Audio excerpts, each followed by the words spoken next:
விஜய் 2 தொகுதிகளில் போட்டியிட்டு இரண்டிலுமே வெற்றி பெற்றிருக்கின்றார். அதில் ஒன்றை அவர் ராஜினாமா செய்ய வேண்டும்.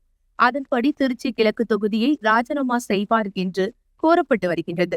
எனவே அதில் ஒரு தொகுதி குறைந்து 107 இடங்கள் மட்டுமே கிடைக்கும். அடுத்ததாக சபாநாயகராக ஒருவரை நியமிக்க வேண்டும். அதிலும் ஒரு சீட்டு குறைந்து 106 குறைகின்றது. எனவே தவேகா ஆட்சி அமைப்பதற்கு இன்னும் 12 இடங்கள் தேவைப்படும்.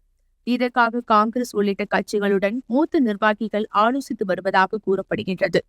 எம்எல்ஏக்களின் ஆலோசனை கூட்டம் தவேகாவுக்கு ஆதரவு அளிப்பது தொடர்பாக தமிழ்நாடு காங்கிரஸ் மாநில தலைவர் செல்வ பெருந்தகை தலைமையில் சென்னை அண்ணா சாலையில் உள்ள தனியார் ஓட்டலில் ஆலோசனை கூட்டம் நடைபெற்றது. கூட்டத்திற்கு மேலிட பொறுப்பாளர் கிரிஷ் தோடங்கர், தேசிய செயலாளர் நிவேதித் ஆய்வா ஆகியோர் முன்னிலை வகித்தனர். கூட்டத்தில் புதிதாக தேர்வு செய்யப்பட்டுள்ள 5 எம்எல்ஏக்களும் கலந்து கொண்டனர். கூட்டத்தில் புதியதாக தேர்வு செய்யப்பட்டுள்ள 5 எம்எல்ஏக்களும் கலந்து கொண்டனர். கூட்டத்தில் டெல்லி தலைமை எடுக்கும் முடிவுக்கு ஏற்ப தாங்கள் செயல்படுவோம் என்று எம்எல்ஏக்கள் தெரிவிக்கின்றனர்.